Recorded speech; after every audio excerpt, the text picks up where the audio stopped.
சங்கீதம் 92:12.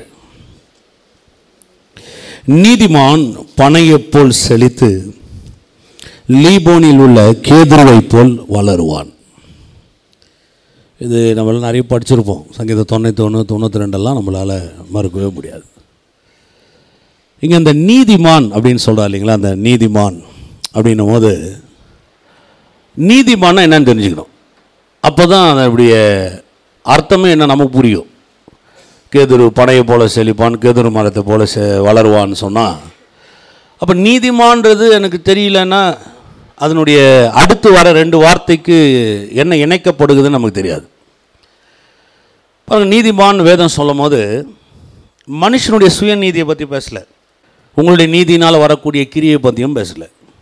நற்கிரியைகள் இருக்கு இல்லையா, தானம் தர்மம், ஏழைகளுக்கு உதவுவது, இல்லாதவர்களுக்கு ஏதாவது மேலே கொண்டு வரும்படி உதவி செய்யுது, இதெல்லாம் நற்கிரியைகள். சுயநீதின்னு சொன்னால் என்னுடைய பாவத்தை நானே போக்கிக்குவேன், அதுக்கான முயற்சி எடுக்கிறாங்க இல்லையா.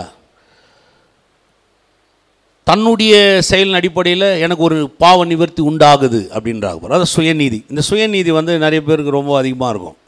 நான் செஞ்சு காமிக்கிறேன். இது ஆவிக்குரிய வாழ்க்கையில் கூட அநேகருக்கு, ரட்சிக்கப்பட்ட ஆட்கள் கூட சுயநீதியில் தான் அநேக விஷயத்தை சொல்லுவாங்க. நான் ஜெபிக்கிறதுனால கர்த்தர் என்ன செய்கிறார் தெரியுமானுவாங்க. கரெக்டு தான். நான் ஜெபிக்கணுன்னா, அந்த ஜெபம் அங்கீகரிக்கணுன்னா அவர் நீதி இல்லைன்னா அங்கீகரிக்கப்பட முடியாது. சீல் அங்கே தான் போடணும். எவ்வளோ தான் எழுதுனாலும் மார்க் யார் போடணும்? நமக்கு பக்கம் பக்கமாக எழுதி வச்சுருக்கிறேன், நானே மார்க் போட்டுக்க முடியுமா? இல்லை, திருத்துன்னு ஒருத்தர் இருக்கிறார், மார்க் போடுறார் பாருங்கள். அவர் போட்ட மார்க்கு தான் அங்கே செல்லும், அதை எதிர்க்கவும் முடியாது. அப்போ சுயநீதியில் தான் இன்றைக்கி இந்த ஜனங்க நிறைய பேர் ஆக்டிவேட்டாக ஆகுறது பாருங்கள். அவங்க செய்கிற கிரியைகளை ரொம்ப பிரமாதமாக பேசிகிட்டு இருப்பாங்க. உலகத்தில் கூட பாருங்கள், அவன் செய்கிற தானம் தர்மம்லாம் போட்டோ பிடிச்சி காமிச்சுட்டு இருப்பான். 5 கிலோ அரிசி குடிச்சிட்டு 50 பக்கத்தில் போட்டோ போட்டிருப்பான். ஒரு நோட்டு புக்கம் தான் கொடுத்துருப்பான், 40 சைஸில் ஒரு நோட்டு புக் கொடுத்துருப்பான். அந்த பசங்களுக்கு அந்த பேப்பரை கீழ்ச்சி அந்த தண்ணியில் கப்பல் விடும் பாருங்கள், அதுக்கே பத்தாது. ஆனால் அவர் பார்த்தீங்கன்னா அது ஒரு 400 பேஜுக்கு அட்வர்டைஸ்மெண்ட்டில் போட்டிருப்பார் பயங்கரமாக. இப்பொழுது நம்முடைய தலைவர் அவர்கள் நோட்டு புத்தகத்தை கொடுத்தார், ஏதாவது உதவுதான்னு கூட தெரியாது, அது இல்லை அட்டை மட்டும் இருக்கான்னு கூட தெரியாது, அந்த மாதிரிலாம் இருக்குது. ஒரு முறை காமிச்சாங்க, இப்படி கொடுத்துட்டு போனால் பின்னாடி ஒருத்தர் வாங்கினேங்கிறாரு. இப்படி வாங்கி அப்படி கொடுத்து திருப்பி அதுவே இப்படி ரிட்டர்ன் ஆகுது, அப்படியே ஒரு சர்க்கிளாக போயின்றது. இதெல்லாம் பார்த்தீங்கன்னா சும்மா ஒரு பப்ளிசிட்டி. ஆவிக்குரிய வாட்களில் கூட பாருங்கள், இந்த பரிசேயர்கள்லாம் இந்த மாதிரி பப்ளிசிட்டியில் நிறைய இருந்தாங்க. சுயநீதி. அப்படியே அவன் மாடு கீடு கூப்பிட்டு வரும்போது ஷோல்டர்லாம் தூக்கிட்டு பயங்கரமாக கூப்பிட்டு வருவான். அப்படி நிறைய பேர் பார்ப்பாங்க. அதை பெரிய ஆள் மாடே கொண்டு போகிறாரு, சுயநீதி. அதனால தான் ஏசாயா தீர்க்கதரிசி மூலமாக சொல்கிறார் பாருங்க, உன் பலியை நான் வெறுகிறேன்றார். பலியை செலுத்துன்னு சொன்னதே யார் சொல்லுங்கள்? பலியை செலுத்துன்னு சொன்னதே யார்? எதுக்கு வெறுக்கணுன்னு சொன்னோம்? அது மேலே நான் பிரியமாக வெறுக்க மாட்டேன்றார், தூக்கின்னு போடா அப்படின்றார். பலி எதுக்கு செலுத்த சொன்னார்னா, அந்த ரத்தம், அதாவது அந்த பலியின் ரத்தத்தினால எனக்கு நீதி உண்டாகுதுன்னு தெரிஞ்சுக்கணுமே ஒழிய, இவரை நினச்சிட்டுருக்கிறார் நான் செலுத்துறதுனால தான் நீதியே வருதுன்னு நினச்சிட்டுருக்கிறார். அவர் செலுத்த சொல்லியிருக்கிறாரு, அதன் அடிப்படையில் அவருடைய நீதியை சுதந்திரித்து கொள்ள வழியை வைத்திருக்கிறார். இன்றைக்கி நிறைய ஆவிக்குரிய ஆட்கள் கூட பாருங்கள், ரொம்ப ஒரு சில ஆட்கள்லாம் பார்த்தீங்கன்னா பயங்கர பெருமையாக இருப்பாங்க, ஆனால் தாழ்மையாக இருக்கிற மாதிரியே இருக்கும். கர்த்தருக்கு முன்பாக தாழ்மைப்படுறோன்னுவாங்க. அப்படியே பேசும்போதெல்லாம் அப்படியே ரொம்ப அம்பலாக இருக்கும். ஆனால் அடிக்கடிக்கு அந்த வார்த்தை இருக்கும், நான்லாம் கர்த்தர்கிட்ட நின்னன்னு வச்சுக்கோ அப்படியே அதுருவான்னுவாங்க. அப்படின்னா இவர் என்ன அவ்வளோ பெரிய புல்டவுசராக இவர்? இது அவங்ககிட்ட கூட தப்பு கிடையாது, சரியான ஆளுங்க தான், வைராக்கியம் உள்ளவங்க தான். ஏன்னா அப்படி ஜெபிக்கணும்னு சொன்னால் கொஞ்சம் யோசிச்சு பாருங்கள், மனசெல்லாம் பண்ண முடியாது. ஆனால் அதுக்கு பின்னாடி ஒன்று இருக்குன்னு விளங்கிக்க மாட்டுறாங்க. அவருடைய நீதி இருக்குது சொல்லுங்கள், அவர் நீதி. இப்போ அவர் நீதிக்கு தான் என் வாழ்க்கையிலேயே ஒரு மரியாதை எனக்கு. யாருடைய நீதிக்குங்க? அவருடைய நீதிக்கு தான் என் வாழ்க்கையிலேயே எனக்கு மரியாதை. அவருடைய நீதி இல்லைன்னு சொன்னால் நான் ஒன்றுமே இல்லை, வேஸ்ட்டு, துன்மார்கன், பாவி, அங்கீகரிக்கப்படாதவன். நான் வேணா என்ன வேணா குட்டிக்காரனம் போடலாம், என்ன வேணா ஆக்டிங் பண்ணலாம், சதிசேர் பதிசேர் மாதிரி. அந்த நீதி வேணும் எனக்கு. அந்த நீதி தான் என்னை அவருடைய ஆசீர்வாதத்துக்குள்ளாக பங்கடைய செய்கிறது. பாருங்கள், இதை பவுல் சொல்கிறார், ரொம்ப அழகாக எழுதுகிறார். பவுலுக்கு இதெல்லாம் விளங்கி போச்சு. ஏன்னா அவரும் அதிலிருந்த ஒரு கூட்டத்தில் இருந்தவர் தானே. பரிசேயனுக்கு நான் பரிசேயன், நியாயப்பிரமாணத்தின்படி குற்றம் சாட்டப்படாதவன். அவருங்கெல்லாம் தெரியும், சுயநீதியில் ஹைலைட்டாக இருந்தவர். அதனால தான் மனுஷனையே கொலை செய்ய துணிஞ்சார் அவர். எதுக்கு மனுஷனை கொலை பண்ணார் யோசிச்சு பாருங்கள். சுயநீதி, இதுதான் ரைட்டு, நான் செய்கிறது தான் கரெக்டு, இதுக்கு எது வந்தாலும் சரி அழிச்சிருவேன் அப்படின்னு நின்னார் அவர். கொலை செய்கிறது கூட அந்த மனுஷனுக்கு உணர்த்தப்படலை. பாருங்கள், சுயநீதி எவ்வளோ கொடூரமாக இருக்குது பார்த்தீங்களா? சுயநீதியை சார்ந்து வாழாதீங்க. நான் சொல்கிறேன் பாருங்கள், சுயநீதி உங்கள் வாழ்க்கையில் நன்மையை தரவே தராது. மாறா உங்கள் வாழ்க்கையில் இன்னும் இழிவுக்கு நேராக கேடுக்கு நேராக கொண்டு போயிடும். ஆனால் தேவ நீதி அகல பாதாளத்தில் இருந்தீங்கன்னா கூட உங்களை தூக்கிட்டு போய் வானலாவே அளவில் உட்கார வச்சிடும். எத்தனை பேர் விசுவாசிரி? லாக்கியே இல்லை, அதுதான் கர்த்தாவே நீ தான் எனக்கு லாக்கி. எத்தனை பேர் விசுவாசிரி? ஆண்டவரே என்னால் ஒன்றுமே பண்ண முடியல, சரியான ஆள் நீ தான், என்ன நம்பரை பாரு, அதுக்கு தான் நீ தேவை எனக்குன்ற. எத்தனை பேர் விசுவாசிரி? தேவ நீதி நான் அவரை நம்புறதுங்க. தேவ நீதினா என்ன சொல்லுங்கள்? அவரை நம்புறது. சுயநீதினா என்ன சொல்லுங்கள்? என்ன நம்புறது. இப்போ நான் தேவ நீதியை விசுவாசிக்கிறேன்னு சொல்லும் போது அவரும் நீதி மேலே வர ரோமர் 1:17 சொல்கிறார் பாருங்க, விசுவாசத்தினால் நீதிமான் பிழைப்பான். பிழைப்பே எங்கே இருக்குதுன்னா விசுவாசத்தினால் நீதிமான் பிழைப்பான்னு சொன்னால் அந்த நீதியை விசுவாசிக்கிறவன் பிழைப்பான். இப்போ புரியுதா உங்களுக்கு?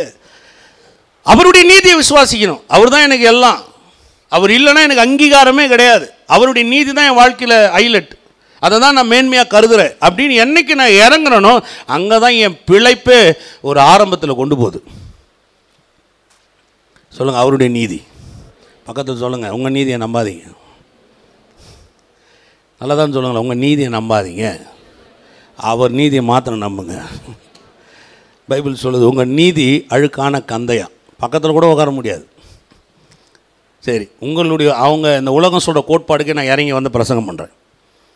அப்படின்லாம் எப்படி வருது? நம்ம நீதியின்படி சரி வரிசையாக உங்களை நிற்க வச்சுறேன்னு வைங்களேன், ஒவ்வொருத்தரையும் கூப்பிட்றேன். உங்கள் நீதியை இந்த வாரத்துக்கு உங்கள் நீதியை நீங்கள் எனக்கு எக்ஸ்பிளைன் பண்ணணும். உங்கள் ஒவ்வொருத்தர்கிட்ட மைக் கொடுத்துட்டு நான் கீழே உட்கார உங்களை மேலே ஏற்றுறேன், என்ன பண்ணுவீங்க? இந்த ஸ்கூலில் பசங்கக்கிட்ட மைக் கொடுத்துட்டு படிச்சுட்டு வந்து மனப்பாடம் பண்ணி சொல்கிறான்னா, அதாவது அக்பர் வந்துகிட்டே இருந்தார், என்ன பண்ணார்னே தெரில. சுயநீதி கூட அப்படி தான், மேலே ஏற்றிட்டா நான் கர்த்தருக்காக என்ன பண்ணேன், அதாவது வந்து வந்து வந்து வந்து வந்துனே தான் இருக்கும், ஒன்றுமே வராது அங்கே. சுயநீதியில் எந்த மேன்மையும் இல்லை. சொல்லுங்கள், சுயநீதியில் எந்த மேன்மையும் இல்லை. அப்போ சுயநீதியை நம்பி என்ன பிரயோஜனம்? ஆமென். நான்லாம் கிறிஸ்துவ அல்லாத பின்னணியில் தான் வந்தேன் பாருங்கள். எங்களுடைய குடும்பத்தில் சிலர்லாம் தர்மகர்த்தாவாக இருந்திருக்கிறாங்க, கோயிலில் பெரிய ஆள்லாம் இருந்திருக்காங்க பாருங்கள். அப்படியே பயங்கரமாக இருக்கும். சிலதெல்லாம் பார்த்தீங்கன்னா ஐயோ, அந்த முதல் மரியாதை செலுத்தணும், மாலையை கழுத்தில் போடணும், அப்படியே ஊரே டப்பான்னு அடிச்சுட்டு இருக்கும். அப்படியே பந்தாவாக வந்துட்டுருப்பா, அப்படியே துண்டை போட்டு அப்படியே அந்த மாலை வந்து கழுத்துறதுன்னு அப்படியே எல்லோரும் ஓ பயங்கரம். இன்னைக்கு காணாமல் போயிட்டாங்க, யாருமே இல்லை, தேடியும் காணாமல் இருக்கிறார்கள். எங்கடா இருக்கிறாங்க, நான் ஒருத்தனும் கிடையாது, போயிடும். சொல்லுங்கள், சுயநீதி பனியை போல மறைந்து போகும், தேவ நீதி மலையை போல நம்மளை சுற்றி இருக்கும். கரங்களை தட்டி தேவனை மகிமைப்படுத்து. பெருமை. சுயநீதியில் வாழ்னா என்ன வரும் சொல்லுங்கள்? பெருமை. சிலர்லாம் இருக்கிறாங்க பாருங்கள், சர்ச்சைக்கு மணி வாங்கி கொடுத்துருப்பாங்க, அடிக்கும் போதெல்லாம் சொல்லுவாங்க, டே உனக்கு தெரியுமா அந்த மணி வந்து நம்ம பாட்டனார் வாங்கி கொடுத்ததுன்னு. அங்கே டங்குன்னு சவுண்டு கேட்கும் போதெல்லாம் இவங்களுக்கு என்ன, அந்த மணி நாங்கள் வாங்கி கொடுத்தது. அந்த மணி அந்த தலையிலே அடிக்கலாம். அதை விட டியூப் லைட் வாங்கி கொடுப்பாங்க, லைட் வெளிச்சமே வராது, பேர் ஃபுல்லாக எழுதிடுவாங்க பார்த்தீங்களா. அதில் சேர் வாங்கி கொடுத்தா பின்னாடி ஃபுல்லாக அதில் பேர் தான் இருக்கும். பெருமை. சுயநீதி. சுயநீதி எந்த விதமான மேன்மையும் அடையாது. தேவ நீதி ராஜ்ய பாதைன்னு வேதம் சொல்லுது. எப்படி இருக்குமா சொல்லுங்கள்? ராஜ்ய பாதை. நீதிமொழிகள் 10 வாச்சுங்க, நீதிமானுடைய பாதை ராஜ்ய பாதை. ஒரு காலத்தில் பிரசங்கம் பண்ண பாருங்க, ஒரு 12 வருஷத்துக்கு முன்னாடி, ஒரு நீதிமான் அப்படின்ற வாழ்க்கை எவ்வளோ தரமாக இருக்குன்னு பேசியிருப்பேன். சாதாரண பாதை இல்லை. ஏன்னா என் நீதியில் நடக்கலை, நான் யாருடைய நீதியில் நடக்கிறேன்? அவருடைய நீதியில் நடக்கிறதுனால என் பாதை சாதாரண பாதை இல்லை, ராஜபாதையாக இருக்குது. இப்போ நான் சாதாரணமான ஆளுங்க, அந்த நீதியை பெற்றுக்கொண்டபடினால இப்போ நான் யாரு? ராஜபாதை. சொல்லுங்க, ராஜபாதை. ஆமென். சில நேரத்தில் நமக்கு புரியல, நமக்கு இது எப்படின்னே விளங்காமல் இருக்கலாம். ஆனால் அவருடைய நீதியை நான் பெற்றுக்கொண்டிருக்கிறபடினால் அதில் தான் என்னை நடத்துகிறார். அப்படி தான் நான் வாழணுன்னே திட்டமிட்டு வச்சிருக்கிறார். ஆமென். பெரிய பெரிய கல்யாண வீட்டுக்கு போனீங்கன்னா சில இதில் பெரிய ஆளுங்களுது 1-2 அந்த மாதிரி அட்டன் பண்ணும்போது ரொம்ப ஆச்சரியமாக இருக்கும் பாருங்க. நம்ம சாதாரண ஆள் தான், நம்ம வீட்டில் வந்து ஒன்றும் பெருசாக இருக்காது. ஆனால் அங்கே நம்ம போயிட்டோம்னா அவங்க தரத்தை தான் நம்மக்கிட்ட காட்டணும். ரிட்டன் வரும்போது வெள்ளி டம்ளர்லாம் கிஃப்ட் பண்ணிக்கிறாங்க, வெள்ளி தட்டு, வெள்ளி டம்ளர்.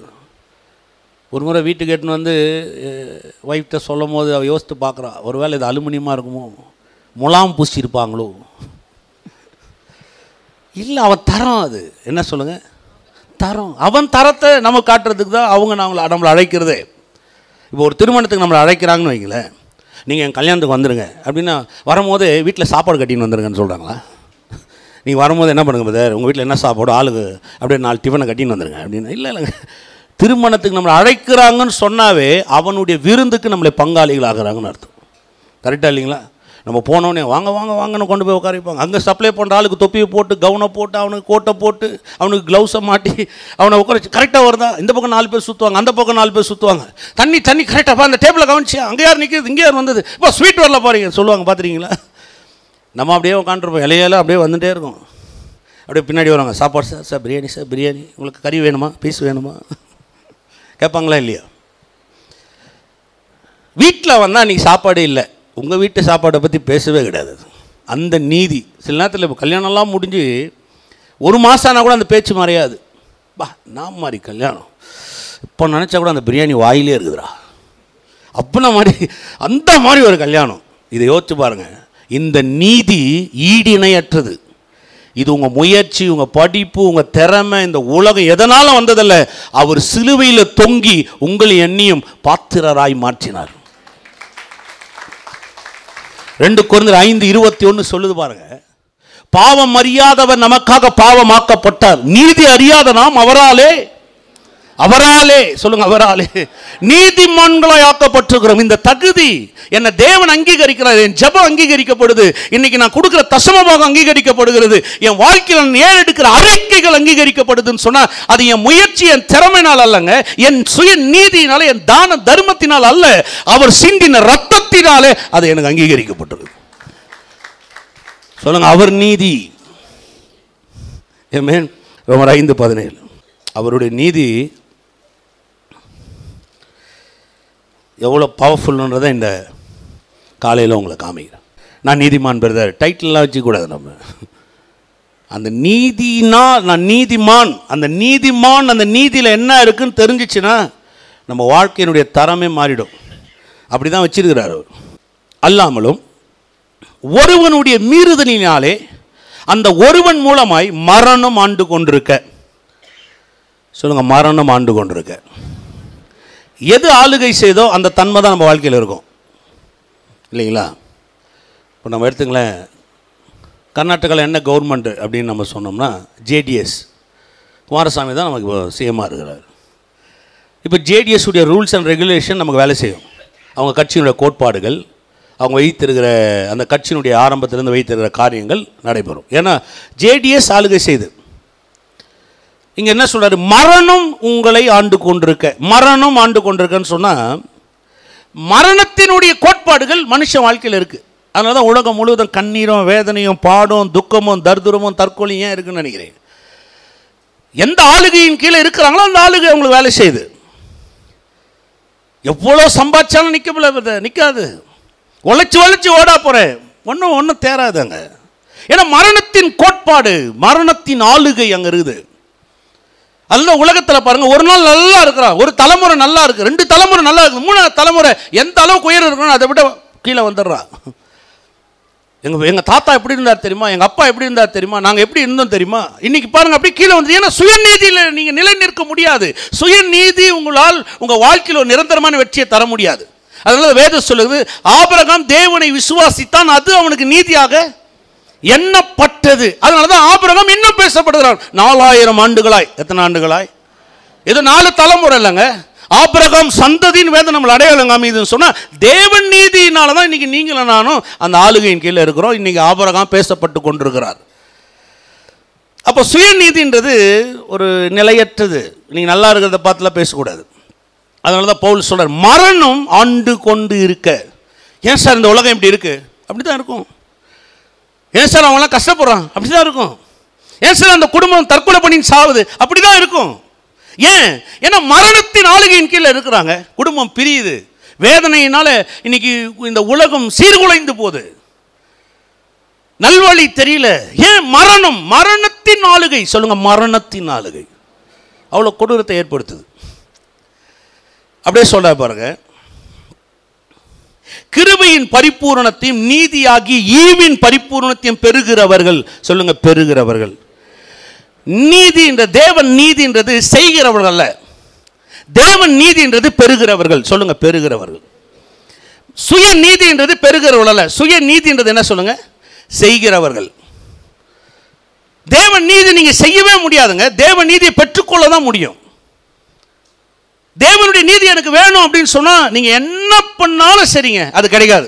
தேவனுடைய நீதி உங்களுக்கு கிடைக்கணும்னா அது ஈவு, அது இலவசம். அதை பெற்றுக்கொள்ளுகிறவனுக்கு அது கிடைக்கும். எது மாதிரி விசுவாசிக்கிறீங்க? சொல்லுங்க, தேவனுடைய நீதி எனக்கு ஈவு. ஏன் ஈவு?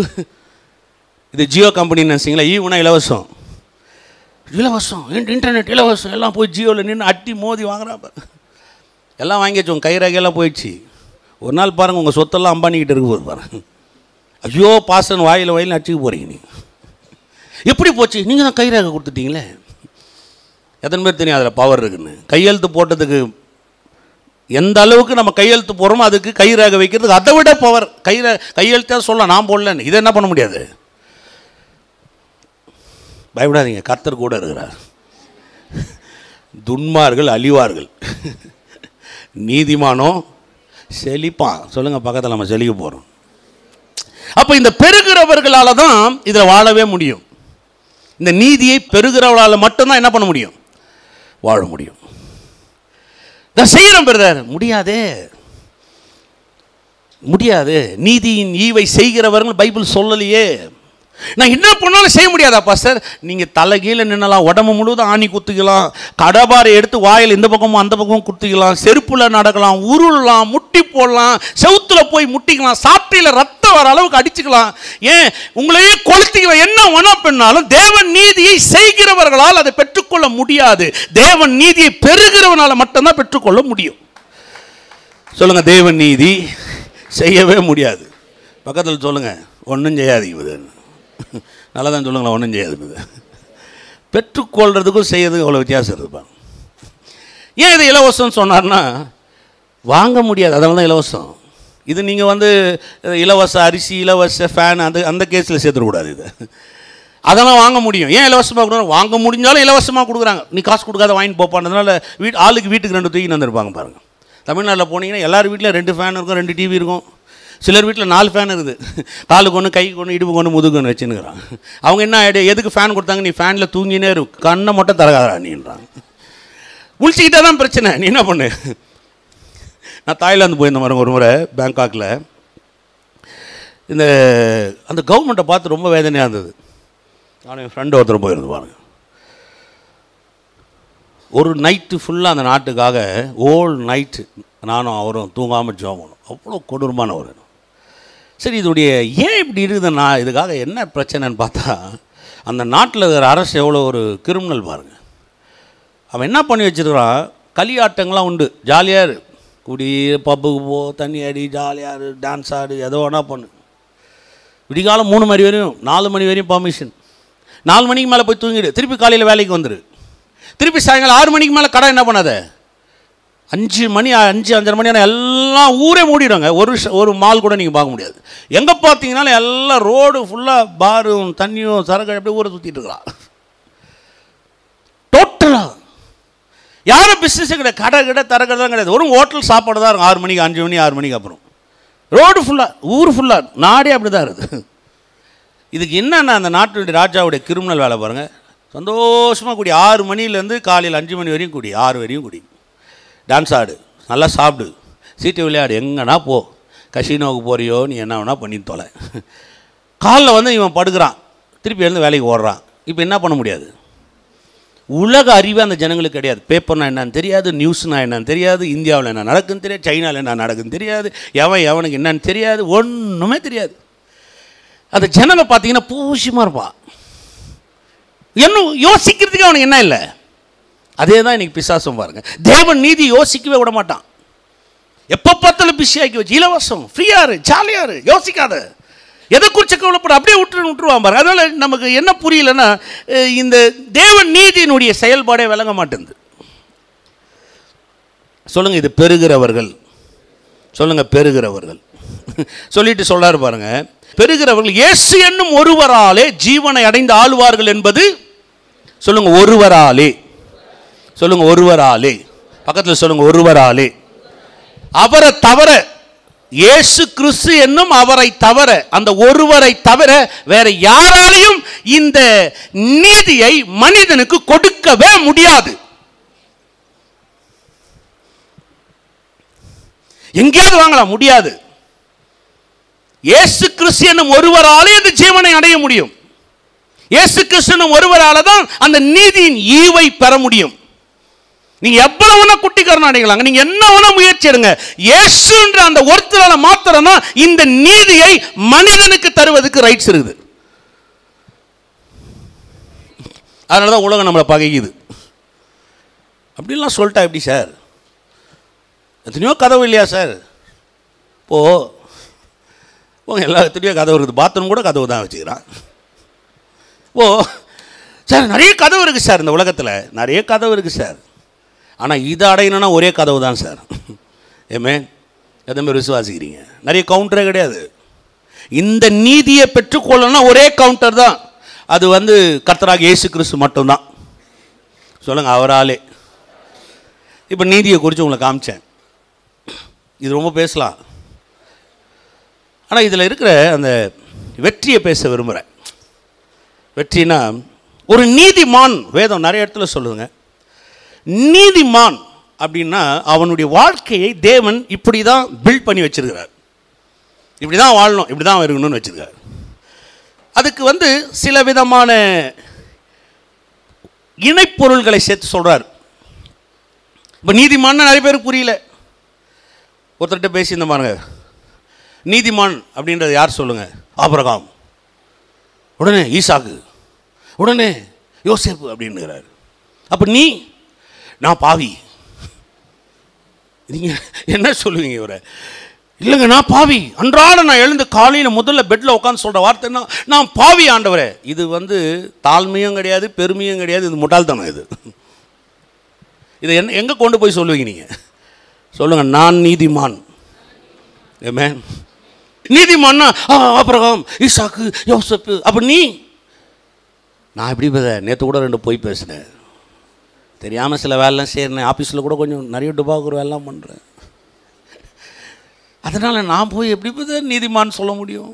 நான் நீதிமான் சொல்கிறதுக்கு தகுதியே இல்லை பிரதர். இப்போ நீங்கள் செய்கிறத பற்றி பேசுகிறீங்க, நான் என்ன பேசினுக்கிறேன்? செஞ்சு வச்சதை பற்றி பேசிக்கிறேன். இன்னும் உதாரணமாக சொல்கிற, தப்பாக எடுத்துக்காதீங்க. இது கொஞ்சம், இந்த உதாரணம் ஒரு மாதிரியாக இருக்கும். ரோட்டில் ஒருத்தர் வழிமறைச்சி லஞ்சம் வாங்குறாரு. அவர் யார்? அவர் நான் சொல்லலை, நீங்கள் தான் சொன்னீங்க. உடனே அவனை, அதாவது ஒரு போலீஸ்கார் லஞ்சம் வாங்குறான்னு சொல்லலாம். லஞ்சம் வாங்குறதுனால ஒரு போலீஸ்காரன்னு சொல்ல முடியுமா? நீங்கள் சொல்லுங்கம்மா. லஞ்சம் வாங்கினபடினால் இன்று முதல் நீ போலீஸ்கார் என்று அழைக்கப்படுவாயாக. அவர் போலீஸ்கார், அதனால் என்ன பண்ணுறாருங்க? இப்போ புரியுதா உங்களுக்கு? ஒரு நீதிமான் என்ன பண்ணுறது? ஏதோ ஒன்று செஞ்சு தொலைகிறீங்க. ஆனால் நீதிமான் நான் யார்? சொல்லுங்க, நல்லா நிமிர்ந்து உட்கார. நான் நீதிமான். பிசாசு 1000 முறை உங்களை குற்றம் சாட்டினாலும் நான் சொல்கிறேன், கர்த்தருடைய வார்த்தை சொல்லுது, பரிசுத்த ஆவியானவர் சொல்றார், நீங்கள் நீதிமான். கை தட்டாத கை தட்டாத கை தட்டாத கை தட்டாத. நீ என்ன பண்ணிட்டு வந்த 10 நிமிஷத்துக்கு முன்னாடி கொஞ்சம் யோசித்து பாரு. நீ 10 நிமிஷத்துக்கு முன்னாடி கை தட்டாத, நீ கை ஜோரா தட்டுங்க, நான் நீதிமான். கை ஜோரா தட்டணும். ஏன்னா பிசாசு வேலை என்ன? கை தட்டுறதை குறைப்பா. நீங்க என்ன பண்ண? கை தட்டினா நான் நீதிமான். நீ 1000 முறை சொல்ற நீ என்ன நீதிமான் இல்லைன்னு சொல்ற, நான் நீதிமான் தான். ஆமென். என் பிள்ளை பல்லு வளர்க்கலன்றதுக்கு பிள்ளை இல்லைன்னு சொல்ல முடியுமா? நாத்தடிக்குது என் பிள்ளை நாத்தடிச்சாலும் என் பிள்ளை தான். அது எத்தனை பேர் விசுவாசிக்கிறீங்க? என் பிள்ளை திருடுது, திருடனா இருக்குது, என் பிள்ளையா இருக்குது, நான் என்ன பண்றது? நான் சொல்ல, உங்க பிள்ளை திருடுகிறபடினால் உங்க பிள்ளையை நீங்க ரத்து முடியாதே பெத்துட்டனே. பேப்பரில் ஒரு போடுறாங்க, பாஸ்டர் ரமேஷுடைய பிள்ளை இப்பொழுது திருடி விட்டது அப்படின்னு போடுறான். என் பேரை ஏன் போட்ட? நீங்க தானே அப்ப என் பேரை நீ போடக்கூடாது. நீதிமானாக நீங்கள் பொய் சொல்லிவிட்டீர்கள். நான் சொல்றது விலகுதா இல்லைங்களா? அதை எடுக்கவே முடியாதுங்க. இதை சொல்லுங்க, எடுக்கவே முடியாது. சொல்லுங்க, எடுக்க முடியுமா? முடியாது. இது நீதிமான். சொல்லுங்க, நீதிமான். உங்க நீதியை நீங்கள் இழக்கவே முடியாது. எத்தனை பேர் விசுவாசிக்கிறீங்க? கையை தூக்கி சொல்லுங்க, என் நீதியை நான் இழக்கவே முடியாது. ஏன்னா இந்த நீதி நான் சம்பாதித்ததல்ல, ஒருத்தர் சம்பாதித்து எனக்கு கொடுத்தது, நான் பெற்றுக்கொண்டேன். அதனால் இதை இழக்கவே முடியாது. கரணத்தட்டு தேவன மகிமை.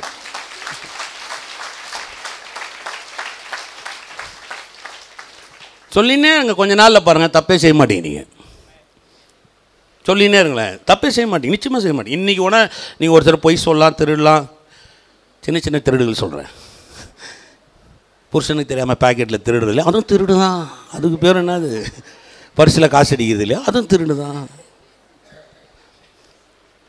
மனைவிக்கு தெரியாமல் லேட் ஆகிடுச்சு ஆஃபீஸில், இல்லை நேற்று ஒருத்தர் என் கண்ண முன்னாடியே சொல்கிறார், ஃபோன் பக்கத்தில் இருந்துச்சு, வைப் பண்ணாங்க, எடுக்கவே இல்லை. அவர் இன்ட்ரெஸ்ட்டாக பேசினேன்ட்டார்.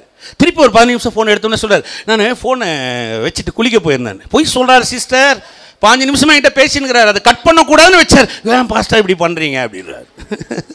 அதுக்கு பேர் என்ன சொல்லுங்க? பொய். அதுக்கு பேர் என்னது? பொய்.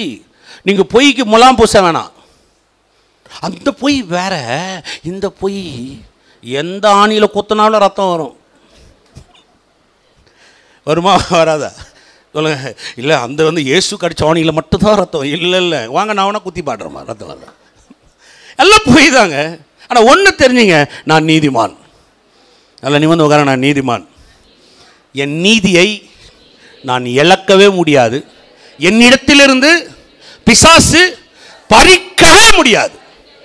எத்தனை பேர் விசுவாசிக்கிறீங்க? ரொம்ப ஆழமான அறிவை வச்சுக்கணும். இதில் நீதின்றது சாதாரண, இது பெரிய பாடம். நாங்கள் சப்ஜெக்டுக்கே போல, நான் வேறு ஆங்கிளில் வரேன். நீதியுடைய ஒரு ஒரு வல்லமையை காமிக்கிறேன் உங்களுக்கு. நீதினா எவ்வளோ பவர்ஃபுல்லாக நம்ம வாழ்க்கையில் வேலை செய்யுதுன்னு காமிக்க போகிறேன். இப்போ திரும்ப சங்கீதம் 92 வாங்க. நீதிமான் பனையை போல் செழித்து. முதல் வார்த்தை பனையை போல். அது பனை இல்லைங்க, பனை மரம்னு நினச்சிக்காதீங்க. பனை மரம் அப்படின்னு வருது இல்லையா? மூல பாஷையில் போனாலும் பேரிச்ச மரம் அப்படி தான் குறிக்குது. பேரிச்ச மரம். கன்னடாவில் பார்த்தீங்கன்னா கூட பேரிச்ச மரம் தான் வரும். கரெக்டாக 92 12 சிஸ் 92 12.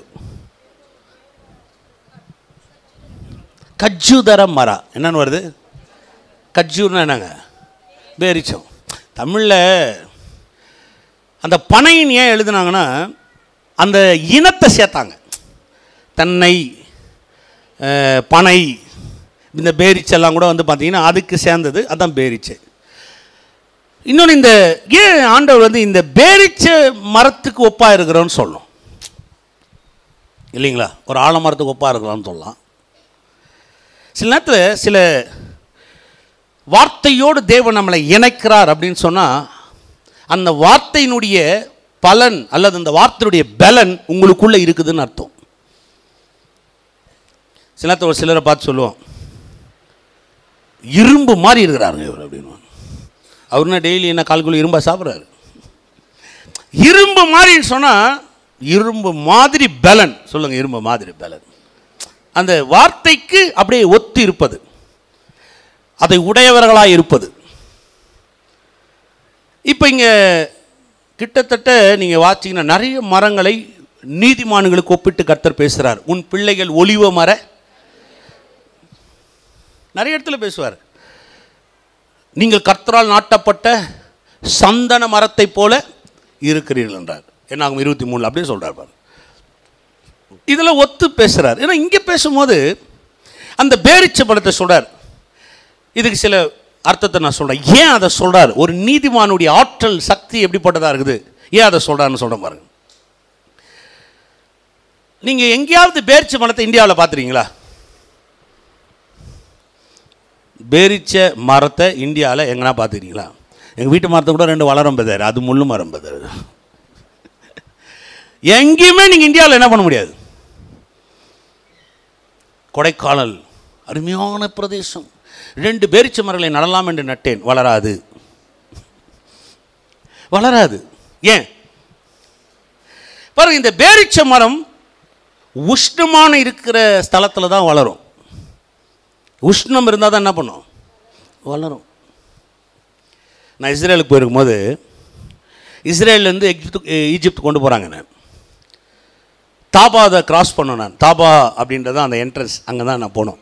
கிட்டத்தட்ட ஒரு 10-12 மணி நேரம் ட்ராவல். இது ஏசி பஸ்ஸு, ஏசி உள்ளே உட்கார வச்சுட்டாங்க. பஸ்ஸு போயிட்டே இருக்குது. அது நீங்கள் அந்த ஜன்னலில் பார்த்தீங்கன்னா ஒரு அனல், கூலிங் கிளாஸ் இல்லாமல் பார்க்கவே முடியாது. அப்படியே கண்ணு கூசுது, அதிகமான உஷ்ணம். ஆனால் அந்த வழி முழுக்க கிட்டத்தட்ட ஒரு 70% வைங்களேன் பேரிச்ச மரம் தான் இருக்குது. வேறு எந்த மரமும் அங்கே இல்லை. அந்த வழி முழுக்க நானும் பார்த்து வரேன் பாருங்கள். பார்த்துட்டு வரேன், எனக்கே ஒரு ஆச்சரியமாக இருக்கு. ஏன் இவன் எதுவும் நடமாட்டாங்க? 4 புளியா மரத்தை வச்சுருக்கலாமே, 2 அரச மரத்தை நட்டுருக்கலாமே.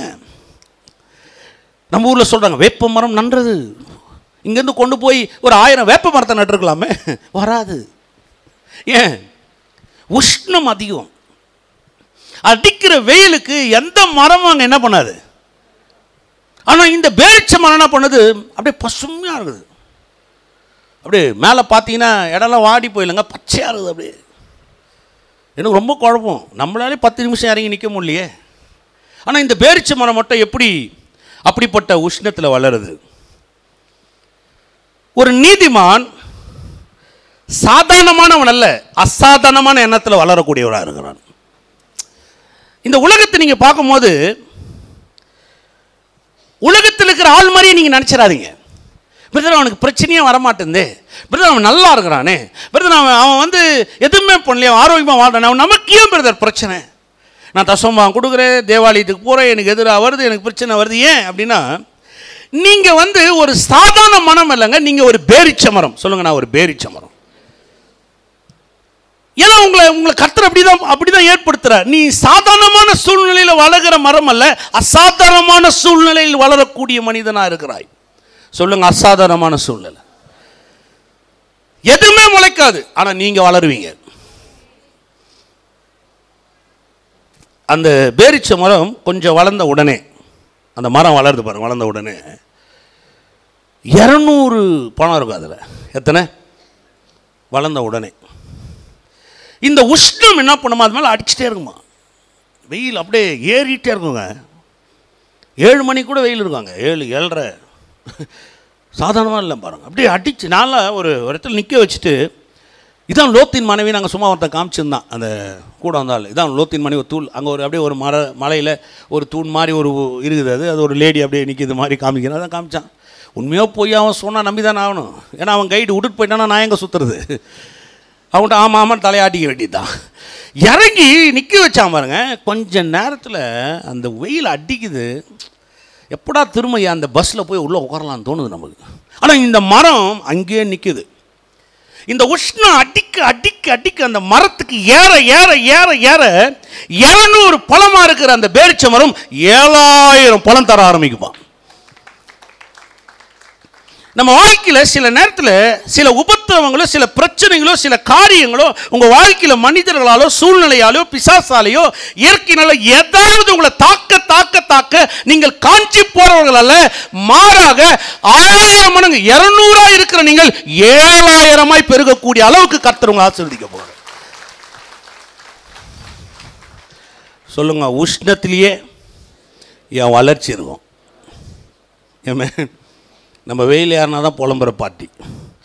நான் வெயில் சே வெயில் எப்போ ஒளியும் போது சொல்லுமா சொல்ல மாட்டோம். ஊருக்கு போனேன் இந்த பாட்டிங்கிறது இதே பிரச்சனை. ஒரு முறை ஒரு விவசாயிகிட்ட பேசியிருந்தேன். வெயில் காலம் அப்படின்றது ஏன் தெரியுமா பாஸ்டர்னார். நமக்கு அவ்வளோ அறிவெல்லாம் இல்லை, நீ தான் சொல்லுங்க. சொன்னார், இந்த 3 காலங்கள் கடவுள் இயற்கையாகவே வச்சது தான். மழை காலம், வெயில் காலம், குளிர்காலம்ன்றது என்னங்க இயற்கையாது. அதுதானே காலங்கள், சீசன் சொல்கிறோம் இல்லையா. நம்ம எதுக்கு வச்சார் தேவன் அப்படின்னா, அவர் ரொம்ப அருமையாக சொன்னார். மழை காலம் முடிஞ்ச உடனே நம்ம அறுவடையை பண்ணுவோம். அறுவடை பண்ணி எடுத்துட்ட உடனே வெயில் காலம் வருது. இந்த வெயில் காலம் வரும்போது ஏன் வரணும்னு தேவன் வச்சார்னா, இப்போ நம்ம உழுது நிலத்தை பதப்படுத்தி எல்லாம் பண்ணிட்ட உடனே ஊட்டச்சத்துக்கெல்லாம் பெருகி இந்த செடி வளர்ந்துடும். அறுவடை நமக்கு தானியம் கிடச்சிடும். இப்போ தானியத்தை நம்ம அறுவடை பண்ண உடனே இந்த பூச்சிகளை என்ன பண்ண மேலே வந்துடும். இப்போ மேலே வந்துட்டு உடனே இது போயிடக்கூடாது. உடனே கர்த்தர் வெயில் அனுப்புகிறார். அனுப்பிச்சு என்ன பண்ணுறாரு, அந்த பூச்சிகள் எல்லாம் செத்து மண்ணோட மங்கிடும். மண்ணில் என்ன பண்ணணும், மக்கணும். அப்போ தான் அந்த மண்ணுக்கு என்ன உண்டாகும், அதான் நேச்சுரல் உரம். இப்போ அந்த உஷ்ணம் பெருகு பெருகு அந்த பூச்சி மடிந்து அந்த மண்ணில் போகணும். அடுத்து பாருங்கள், குளிர்காலம் வருது, திருப்பி வெயில் காலம் வருது, திருப்பி மழை காலம் வருது. இப்போ திரும்ப நம்ம நிலத்தை உழுவுறோம். இப்போ உழுவும் போது செத்துப்போன அந்த பூச்சியினுடைய உரமும் அந்த மண்ணும் சேர்ந்து என்ன பண்ணுது, கலக்குது. அப்புறம் நீங்கள் விதை விதைக்கிறீங்க, திரும்ப வளருது. நல்ல காலமா சொல்லுங்கள், உஷ்ணம் நல்லது. பக்கத்தில் சொல்லுங்கள், உங்களுக்கு வர உஷ்ணம் ரொம்ப நல்லது. ரொம்ப எனக்கு ஹீட்டாக இருக்குது, ஹீட் ஆகட்டும்ன்றேன். 200 இருக்கிறது 7000 வரப்போகுது. ஏன்னா நான் சொல்லலைங்க, கர்த்தர் சொல்றாரு, நீதிமான் பேரிச்ச மரத்தை போல செழிப்பான். சொல்லுங்க, செழிப்பான். அப்போ உஷ்ணத்தின் தன்மை என் செழிப்பின் ஆரம்பம். எத்தனை பேர் விசுவாசிக்கிறீங்க? சொல்லுங்க, உஷ்ணத்தின் தன்மை என் செழிப்பின் ஆரம்பம். அப்போ உங்க மேல அடிக்கிற அந்த பிரச்சனையும் அழுத்தமும், நீங்க வேலை செய்யற இடமா இருக்கலாம், குடும்பமா இருக்கலாம், உங்க உறவுகளா இருக்கலாம், என்னன்னா இருக்கட்டுங்க, உங்களுக்கு உஷ்ணத்தை ஏற்படுத்தி உங்களை அமுக்குவதற்காக அது வரவில்லை. நீங்கள் நீதிமான்களா இருக்கிறபடினால் அந்த உஷ்ணத்தை விட வல்லமை வாய்ந்தவர்களாய் இருக்கிறபடினால நீங்கள் பெருகி கொண்டே இருப்பீர்கள். வேற எங்கேயும் உங்களால வளர முடியாது. உங்க உபத்திரம் உங்களுக்கு மிகப்பெரிய ஆசீர்வாதத்தில் கொண்டு போய் சேர்த்துருது. அவ்வளவு. எந்த மாதிரி விசுவாசிக்கிறீங்க? ஐயோ இவ்வளோ பிரச்சனை, பயப்படாதீங்க. நீதிமான் பனையை போல. சொல்லுங்க, பனையை போல. பனைனா என்ன? பேரிச்ச மரத்தை போல. தமிழில் இருக்கிறவங்க எழுதிங்களா அது? பேரிச்ச மரத்தை போல செழிப்பான்.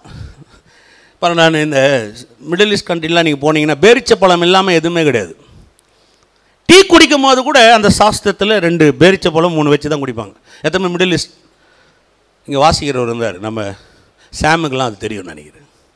பேரிச்ச பழம் இல்லாமல் எதுவுமே கிடையாது. சாப்பிடும் போது கூட ஒரு தட்டில் என்ன இருக்கும், பேரிச்ச பழம். நம்ம தான் அதெல்லாம் யோசிக்கிறதே கிடையாது. நமக்கு ஊறுகாய் இருந்தால் போதும் பிரதர், எல்லாம் ஊறுகாய் கேஸு தானே.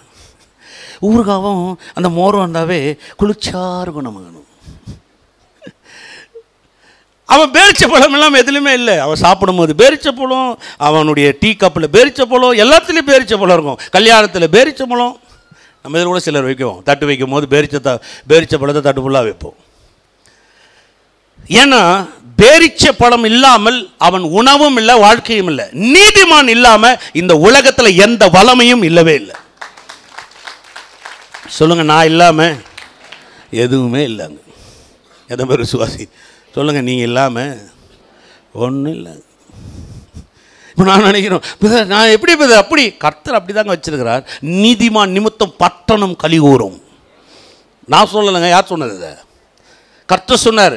நீதிமான் நிமித்தம் பட்டணம், நம்ம நிமித்தம் நம்ம வீடே கலிகூற மாட்டேங்குது. ஒரு சொல்லுவாங்க, இந்த ஆள் எப்போ வருவானோ எப்போ போவானோன்னு தெரிய மாட்டேங்குது. நீங்கள் வேறு, எல்லாம் மாறும். நான் சொல்ல, இந்த காலை வேலையில் உங்கள் வாழ்க்கையின் தரத்தை கர்த்தர் மாற்ற போகிறார். நான் சொல்கிறேன், சொல்லுங்கள், எல்லாம் மாறும். பக்கத்தில் சொல்லுங்கள், எல்லாம் மாறும். சொல்லுங்கள், நான் என்னாலே நெஞ்சில் கை வச்சு சொல்லுங்க, என்னாலே இந்த பட்டணமே ஒரு நாள் கழி கூட போகுது பாரு. ஆமென். பெங்களூர்ல பாஸ்டர் ரமேஷ் வந்ததுக்காக ரொம்ப நன்றின்னு அரசாங்கமே ஒரு நாள் மேலதாளத்தோட வந்து கூட்டின்னு போகுது பாரு.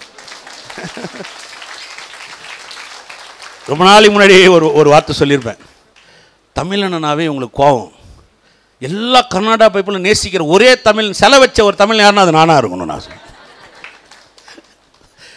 இது ரொம்ப நாளைக்கு நான் சொல்றது, ஒரு ஊழி ஆரம்பித்த புதுசில் அப்படி பேசி அறிக்கை பண்ணியிருப்பேன். நான் நேசிக்கணும் ஆண்டவரை, நம்மால இந்த மாநிலமே செழிக்கணும், இந்த இந்தியாவே செழிக்கணும். எத்தனை விசுவாசி அதான் நீதிமான் சொல்லுங்க. நான் நீதிமான். இது உங்க திறமைனால வரதில்லை பிரதர். நீங்க நினைக்கிறீங்க என் திறமை இல்ல இல்ல. கர்த்தர் என்ன சொல்றாரு, என் நீதியை பெறுகிறான் பார், அவன் தான் இப்படி வாழ முடியுன்றாரு. சொல்லுங்க, என்னால இல்ல, அவருடைய நீதினால. நான் சொல்றது விளங்குதா உங்களுக்கு? அதனாலதான் அவருடைய நீதியை ஃபர்ஸ்ட் உங்களுக்கு ஹைலைட் பண்ணி காமிச்சேன். என்னால, என் முயற்சினால, என்னுடைய தாளந்து திறமையினால் அல்லங்க, இது அவராலே. சொல்லுங்க, அவராலே. அதனால பிசாசுக்கு ரொம்ப கோவம். என்ன உஷ்ணத்தை அமிச்சாலும் இவன் செழிச்சுனே இருக்கிறானே. அல்லேலூயா. ரெண்டாவது, இன்னொரு முறை பேரிச்ச பழத்தை பற்றி சொல்லித்தரேன். சொல்லுங்க, பேரிச்சம் நல்லது. டெய்லி 2 வச்சு கண்ணு முன்னாடி பார்த்து அறிக்கை பண்ணி சாப்பிடுங்க. ஆண்டவரே, நான் பேரிச்ச மரம் மாதிரி இருக்கிறேன். நான் என்ன மாதிரி இருக்கிறேன்? நான் செழிக்கிறவன், என்னாலே அல்ல, உம்முடைய நீதினாலே. ஆமென். அல்லேலூயா. ரெண்டாவது வார்த்தை என்ன சொல்லுங்க? அதிலே ரெண்டாவது வார்த்தை,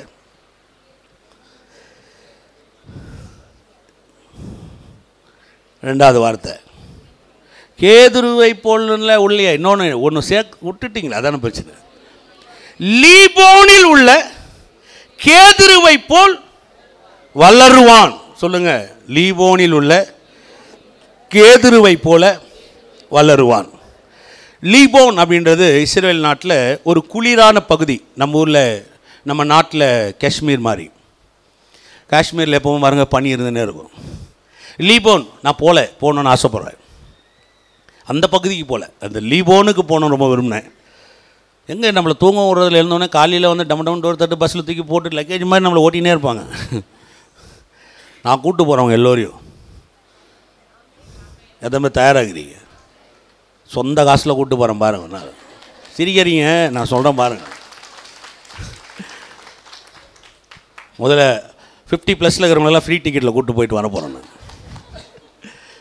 ஏன்னா அவங்க நல்லா நடக்கணும், அருமையாக இருக்கணும். அதுக்கப்புறம் ஒவ்வொரு ஏஜாக கூப்பிட்டு போகிறேன் நான். ஆசை இஸ்ரேல் வந்து நேசிக்கணும். நம்ம எந்த மாதிரி விசுவாசிக்கிறீங்க? ஏன் இஸ்ரேலை நேசிக்கணும் அப்படின்னா, இஸ்ரேலில் இருந்தால் நமக்கு நன்மை வந்தது. ஏசு எங்கேருந்து வந்தார்? நீங்கள் வச்சுருக்கிறீங்க பைபிள் யார் எழுதுந்து பிரதர்? சொல்லுங்கள். அது வந்து நான் நினைக்கிறேன் எங்கள் பாட்டனாருக்கு யாரும் எழுதல. நீங்கள் வச்சிருக்கிற பைபிள் ஒரு எபிரேயனால் எழுதப்பட்டது. இந்த ஊருக்கு சுவிசேஷம் வந்தது யாரால? தோமா இந்தியாவுக்குள் நுழைந்தார். தோமா யார்? முதலியாரா? நாடாரா? சொல்லுங்க. தோமா யார்? அவர் ஆச்சாரியா. தோமா யாருங்க? எபிரேயன். சொல்லுங்க, எபிரேயன். எபிரேயிலிருந்து தான் சுவிசேஷம் வந்தது. இஸ்ரேல் நாட்டில் இருந்தால் நமக்கு என்ன வந்தது? அகில உலகத்தை படைத்த ஆண்டவர் இந்த பூமிக்கு பிறப்பதற்கு ஒரு இஸ்ரேல் பெண் தன் கர்ப்பத்தை திறந்து கொடுத்தா. உங்க வாழ்க்கை முழுவதும் இஸ்ரேலுக்கு நீங்க கடமைப்பட்டிருக்கிறீங்க, ஜெபிக்கிறதுக்காக, விதைக்கிறதுக்காக. இந்த லீபோன் பகுதி வந்து ஒரு ஃபுல்லாக பனியாக இருக்கிறதுல எதுவுமே வளராது. காஷ்மீரில் பாருங்கள், எதுவுமே வளராது. அங்கே வந்து நீங்கள் பார்த்தீங்கன்னா சில தான் வளரும், சில பார்த்தீங்கன்னா மழை ஃபுல்லாக பனியாக இருக்கும். ஆனால் இங்கே கர்த்தர் சொல்லும் போது லீபனோன் கேதுரு மரத்தை போல் இருப்பாள். நீங்களாம் போய் நெட்டில் படிங்க, இதை நான் சொல்கிறதெல்லாம் கரெக்டாக இருக்குன்னு உங்களுக்கே தெரியும். பாருங்கள், சர்ச் பண்ணி பாருங்கள், நீங்களே சர்ச் பண்ணி போய் பாருங்கள். இந்த லீபோன் கேதுரு மரம் வந்து 22 அடி தண்டு இருக்குமா. எத்தனை அடி? இந்த ஸ்டேஜ் வந்து உங்களுக்கு 15 அடி. ஒரு டைல் 2 அடி. 17, 19, 21, 22. அந்த அம்மாவை கண்டதுனால அவ்வளோ தூரம். அந்த கார்னர்லேருந்து அவ்வளோ தூரம். அது தண்டு எத்தனை? கிட்டத்தட்ட ஒரு 10 பேர் 12 பேர் நிற்கணும், அப்படியே ரவுண்டு கட்டி நிற்கணும். நீங்கள் அதனுடைய தண்டு எவ்வளோ பெருசா? 22 அடி. அதனுடைய உயரம் 140லேருந்து 160 அடி வளருமா? நீங்கள் எதில் ஒரு பில்டிங் பார்த்தீங்களா, 48 அடி 50 அடியாக வச்சிங்க, அந்த மாதிரி ஒரு 3.5 மடங்கு 4 மடங்கு. அதனுடைய வேர் அதனுடைய வளர்ச்சியை விட ஒரு 20-30 அடி ஜாஸ்தி இருக்குமா. 180 அடி 200 அடி இருக்குமா அதனுடைய வேர். எல்லாம் நல்ல நான் சொல்கிறதா ஞாபகம் வச்சுங்க, யோசிச்சு பாருங்களேன். ஸ்டேஜ் நல்லா பாருங்கள், அதுலேருந்து அந்த அம்மா உட்காந்துக்கிறாங்க, அவ்வளோ தூரம் வருதான் அதனுடைய தண்டு. வளர்த்தி 160 அடி. அதனுடைய வேர் கிட்டத்தட்ட 180-200 அடி. அதனுடைய கிளைகள் 60 to 80 அடியாம். 60 to இந்த சபையினுடைய லென்த் வந்து 85 அடி. இப்போ அது ஒரு கிளை விட்டுச்சுன்னா 60 to 85 அடி விடுமா. அப்போ நீ அந்த மரத்தை ஒன்று யோசிச்சு பாருங்களேன், எப்படி இருக்கும்னு யோசிச்சு பாருங்க. கர்த்தர் சொல்றாரு, நீ கேதுருவை போய், லீபோனில் உள்ள கேதுருவை போய் வளருவாய். அப்படின்னா என்ன? உன் வளர்ச்சி கட்டுக்கடங்காதது. சொல்லுங்க, என் வளர்ச்சி கட்டுக்கடங்காதது. எத்தனை பேர் விசுவாசிக்கிறீங்க? இது சின்ன மரம் இல்லைங்க, கட்டி பிடிச்சிடலான்றதுக்கு. சுற்றி வந்தாவே அவ்வளோ பெருசாகும் பாருங்க. அது இன்னொன்று, இந்த மரம் வந்து எந்த இடத்துலையும் வளராது. லீபோனின் கேதுருன்றார் பாருங்க. இந்த மரம் வந்து வளரவே முடியாதுன்றான் பாருங்க, அங்கே தான் வளரும். இது வளரவே வளராது, அங்கே தான் வளரும். நான் சொல்கிறேன், இந்தியாவில் கிறிஸ்துவம் வளரவே வளராது. இந்தியாவில் தான் ஒரு நாள் கிறிஸ்துவமே மாபெரும் கூட்டமாக இருக்க போகுது. எழுதி வச்சிங்க, நான் சொல்கிறேன். நீ வேணா ஆச்சரியப்படுவீங்க பாருங்க. இது வளராது, வளரும். ஏன்? என்னுடைய நீதினால அல்ல, அவருடைய நீதினால. நான் பெங்களூர் வரும்போது ஒரு சிலர்லாம் எனக்கு சொன்னாங்க, நீ பெங்களூரில் போனால் ஒளியும் செய்ய முடியாது. காரணம் 3. ஏதிங்க என்னை பற்றி சொல்கிறேனே. 1, உனக்கு ஆங்கிலத்தில் பிரசங்கம் பண்ண வராது. உண்மை. 2, உனக்கு கன்னடாலையும் பிரசங்கம் பண்ண வராது. 3, காஸ்ட்லி சிட்டி. வாடகை கட்டவோ, சாப்பிடவோ, தங்கவோ, ஊழியம் செய்யவோ உனக்கு என்ன இருக்காது, பண வசதி இல்லை. அங்கே போய் நீ செய்ய முடியாது. இந்த 3 காரணத்தை என்கிட்ட சொன்னாங்க. கரெக்டு தான்.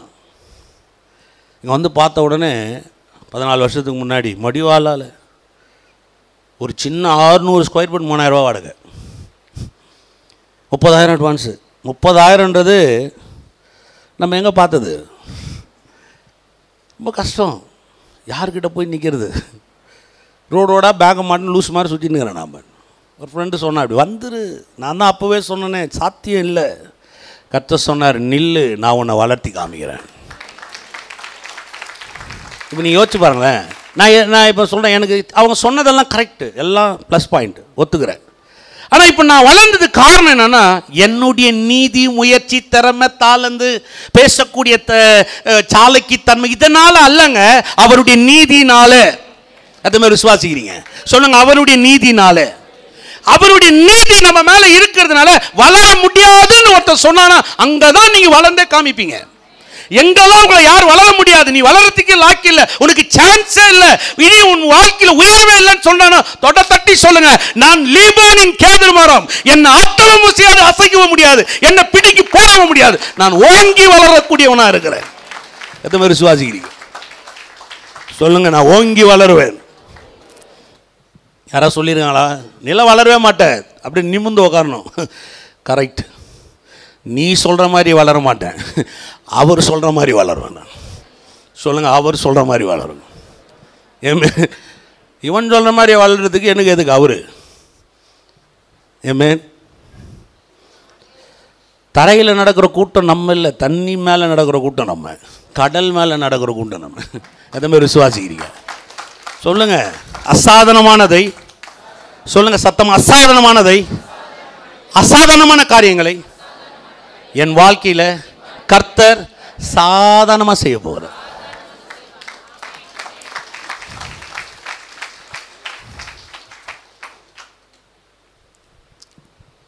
எது மாதிரி விசுவாசிக்கிறீங்க? கலங்கவே கூடாது. பக்கத்தில் சொல்லுங்கள், கலங்காது. சொல்லுங்கள், எவன் எப்படின்னா பேசணும். சொல்லுங்கள், கூப்பிட்டு சொல்லுங்கள், எவன் எப்படின்னா பேசணும். எவன் எப்படின்னா பேசணும். கர்த்தர் பேசுகிறார். எத்தனை பேர் இந்த காலை வேலை கர்த்தர் என்கிட்ட பேசுகிறான்னு விசுவாசிக்கு மட்டும் கரங்களை தட்டும் போகணும்.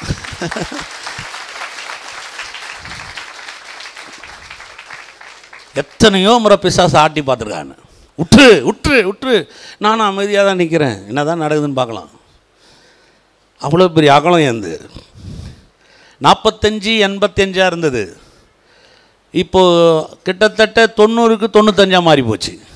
அவன் ஆட்டணும்னு நினைக்கிறான், அது பெருகினே போய் நிற்குது. அது அப்படியே சீக்கிரம் நம்ம 9,000 ஸ்கொயர் ஃபீட் வரப்போகுது பாருங்க. ஏமே அது நிற்க போகிறது கிடையாது. ஹைதராபாத்தில் ஒரு சர்ச் இருக்குது, கால்வரி டெம்பிள்.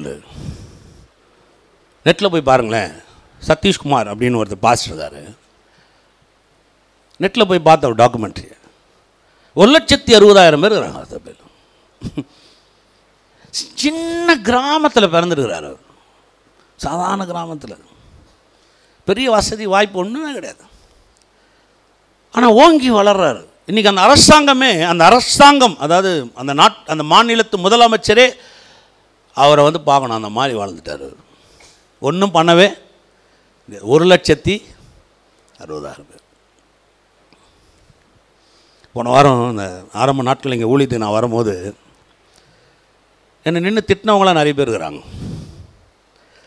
ஒரு முறை நம்ம கார் வரணுன்னா, புதுசாக வந்தவங்களுக்கு தெரியாது, பழைய ஆட்களுக்கு கொஞ்சம் தெரியும். நிறைய ரோடு அந்த பக்கம் போய் சுற்றிட்டு வரணும். ஜாக்கி கம்பெனிக்கிட்ட போய் உள் சைட்லேருந்து நம்ம வருவோம். சிலர்லாம் தெரியுமா, போய் அப்படி வந்து வரணும். ஒரு முறை அந்த ஆள் லேண்டை குறுக்க போட்டான். சரி அப்படி தான் பண்ணிட்டானே. மழை வந்துருச்சுன்னா போகவே முடியாதுங்க. மழை வந்து அந்த ரோட்டில் காலே வைக்க முடியாது. நானே ஷூவெல்லாம் கட்டிட்டு, சாக்ஸ் எல்லாம் கட்டிட்டு, பைபிள் ஒரு கையில் வச்சுன்னு, ஷூ ஒரு கையில் தூக்கின்னு, வெறுங்காலில் பேண்ட்டை மடிச்சு நடந்து வந்துக்கிறப்ப. ஒரு சிலர்லாம் வந்து ரிட்டர்ன்லாம் போயிருக்காங்க, உள்ளே வர முடியல, சரி நம்ம ரிட்டர்ன்லாம் போயிருக்காங்க. ஒரு முறை நான் காரில் அப்படி வந்து இப்படி திரும்ப நடந்து வந்துட்டுருக்கிறேன், காரில் கூட இல்லை. அங்கே வந்து பார்த்தீங்கன்னா பக்கத்தில் லேண்டு கொஞ்சம் காஞ்சிருக்கும். நம்ம நடந்து வரமேன்னு சொல்லிட்டு அவன் என்ன பண்ணிட்டான், கோலெல்லாம் போட்டு கட்டி வச்சிட்டான். உள்ளவே வரக்கூடாது அவனே. சரி என்ன பண்ணுறது, வழுக்கினே வந்தாவிட அப்படியே கொஞ்சம் டான்ஸ் கின்ஸ் ஆடின்னு அப்படியே வந்துடுது. போர்டு வைக்க கூட என்ன உள்ள. போனோர் நான்லாம் உட்காந்து பேசிகிட்டு இருக்கிறோம். ஒரு அம்மா வருது பாருங்கள், இந்த ஏரியாவில் இருக்கிற யாரோ ஒரு ரெட்டி. ஜோம் பண்ணலான்னா ஜோம் பண்ணிட்டு போங்க. ஜோம் பண்ணிட்டு காணிக்க போடணும். ஆஃபரிங் பாக்ஸ்லாம் கட்டி வச்சிட்டேன், எல்லாம் வேலை நடக்கிறதுனால. அதனால் ஆஃபரிங் போடணும் அப்படின்னு பாஸ்டர் கூப்பிட்டு 500 ரூபா காணி கொடுத்துட்டு போகுது. இந்த ஏரியாவில் இதே இடத்துல இருக்கிறாங்க. ஒரு காலத்தில் நம்மளை மதித்ததே கிடையாது, ஒரு காலத்தில் நம்மளை யோசிச்சு கூட பார்த்தது கிடையாது. இன்றைக்கி அவங்க கண்களுக்கு முன்னாடி கர்த்தர் நம்மளை ஆச்சரியமாக மாற்றி வச்சிருக்கிறார். சாத்திய கூறு இல்லைன்னு சொல்ற இடங்களை நெஞ்ச நிமித்து நில்லுன்னு சொல்லுங்க. நான் லீபோனின் கேதுரு மரம், நான் ஓங்கி வளருவேன். எத்தனை பேர் விசுவாசிக்கிறீங்க சொல்லுங்க? ஓங்கி வளருவேன். யாரும் தடுக்கவே. நிறைய பேருக்கு பயம். சில நேரத்தில் பிரதர் நிறைய பிரச்சனை, பிரச்சனை தாங்க நம்ம வாழ்க்கையில் வெற்றியை தருது. ஆமென். அப்படின்னா என்ன? பிரச்சனை பிசாசு எந்த அளவுக்குலாம் கொண்டு வரானோ கர்த்தர் வெற்றியாய் மாற்றுகிறார் அதை எல்லாத்தையும். அதனால தான் இந்த அடையாளத்தை தரார். என்ன சொல்றாரு பாருங்க, அவர் எவ்வளோ அருமையான வார்த்தைகளை சொல்றாரு பாருங்க.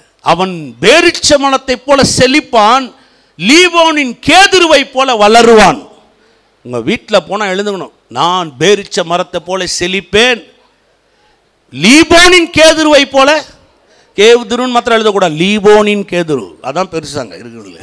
லீபோனின் கேதுரு மரத்தை போல் வளருவேன். எதை மாதிரி விசுவாசிக்கிறீங்க? சியோன் என்ற வார்த்தைக்கு எத்தனை பேர் அர்த்தம் தெரியும்? சியோன் அப்படின்னா வறண்ட நிலம்னு அர்த்தம். சியோன்னா என்ன சொல்லுங்க? வறண்ட நிலம். இதுதான் சியோன். கர்த்தர் உன்னை சியோனிலிருந்து ஆசீர்வதிப்பார். கரெக்டா? அப்படின்னா என்ன? ஒண்ணுமே இல்லாத இடத்துல இருந்து உன்னை ஒரு பெரிய தேசமாய் நன்மை உள்ளவனாய் உன்னை மாற்றி காமிப்பார். ஒண்ணுமே இல்லாத இடத்துல சொல்லுங்க, ஒண்ணுமே இல்லாத இடத்துல இருந்து. அதனால தான் சொல்ல பாருங்க, நாங்கள் கர்த்தருடைய சியோன் பருவத்தில் வந்தோம்னு சொன்னா, சியோன் வறண்ட நிலம் அர்த்தம். ஒன்றுமே இல்லாத இடத்துல இருந்து என்னை பெரிய ஆளா மாற்றக்கூடியவராக கர்த்தர் இருக்கிறார். எது மாதிரி விசுவாசிக்கிறீங்க சொல்லுங்க? ஒண்ணுமே இல்லை, நாளைக்கு பெரிய ஆளாக வருவேன் நான். என் குடும்பம் இன்னைக்கு ஒன்றும் இல்லை, நீ கடன் இருக்கலாம், பிரச்சனை இருக்கலாங்க. இன்றைக்கி நீ தப்பு செஞ்சு பண்ணீங்களோ, தப்பு செய்யாமல் பண்ணீங்களோ, கடன் வாங்கினீங்களோ, எதுலையோ போட்டு சிக்கி தவிச்சு சின்னாமணம் வந்தால் நான் உங்களுக்கு சொல்கிறேங்க, உங்கள் நீதியை நீங்கள் மறந்துடுங்க.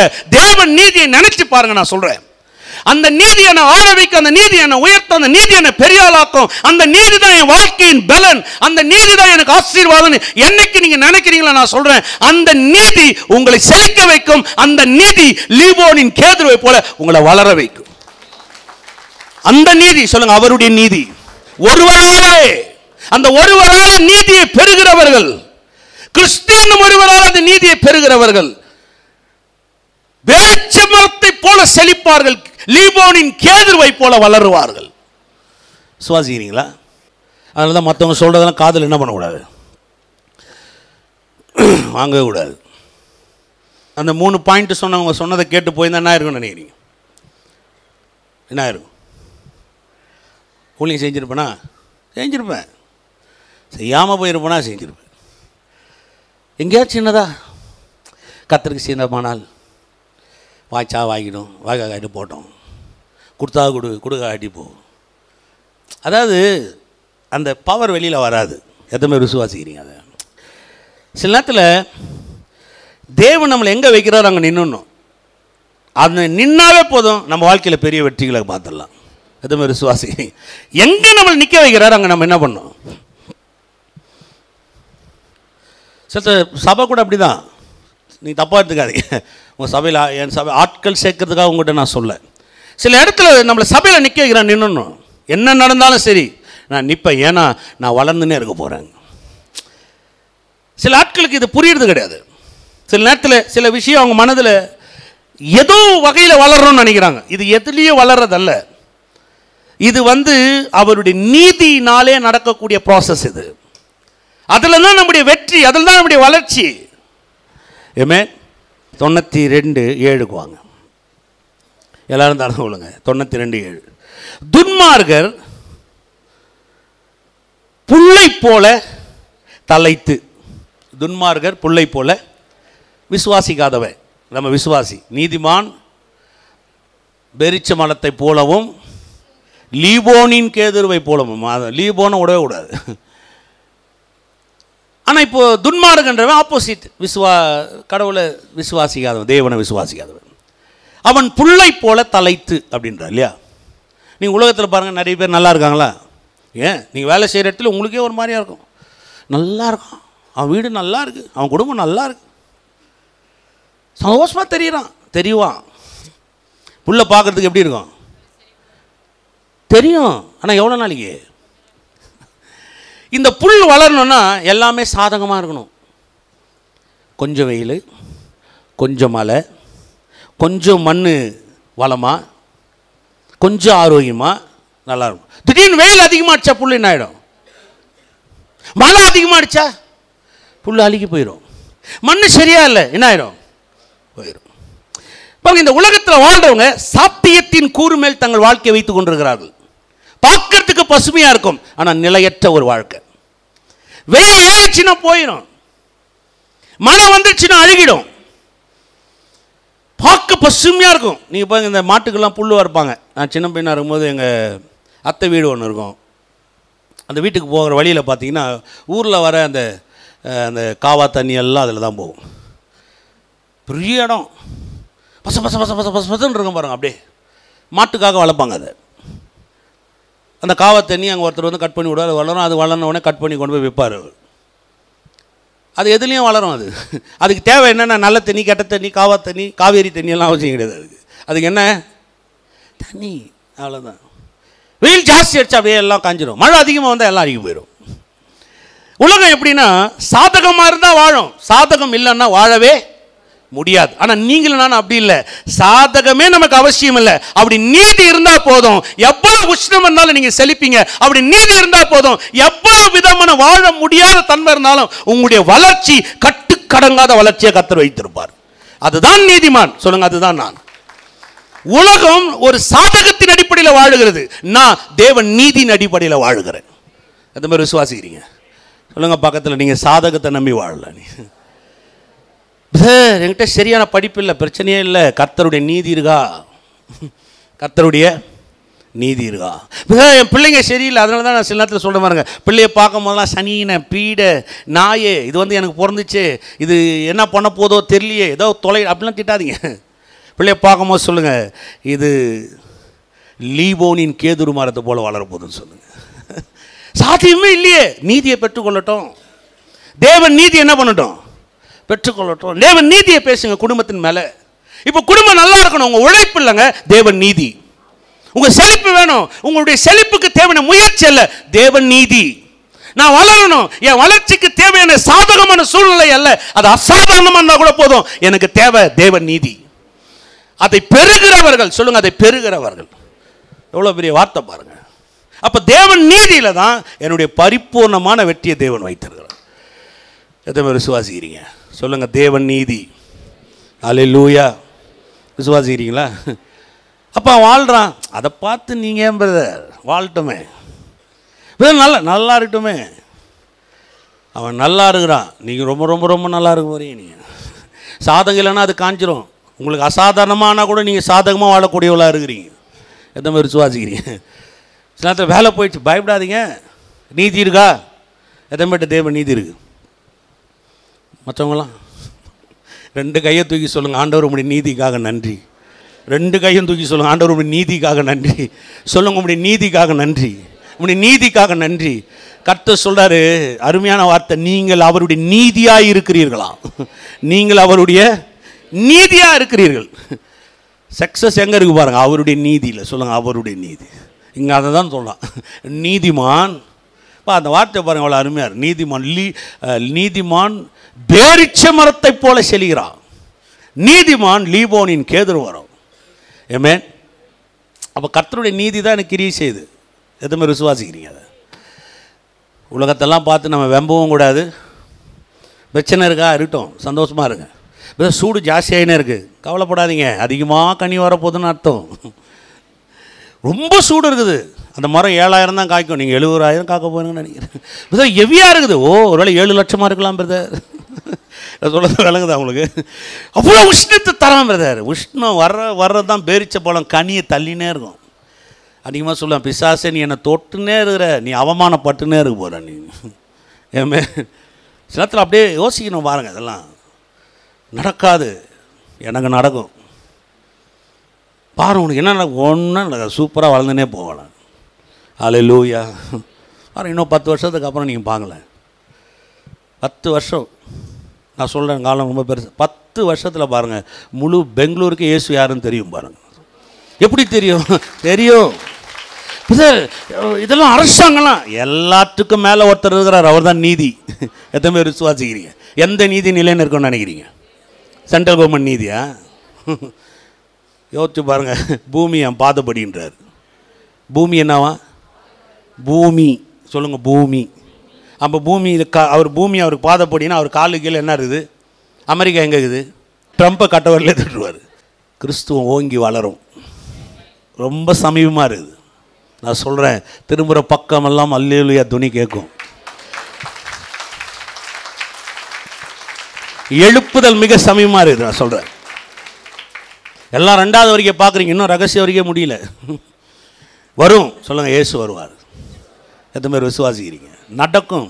எந்த இந்தியாவை எந்த பிசாசு என் இந்திய மக்களை அவமானப்படுத்தி கேவலப்படுத்துகிறோம், அதே இந்திய மக்கள் வாயால் இவரே தெய்வம்னு கர்த்தர் சொல்ல வைப்பார். அது நடக்கும்.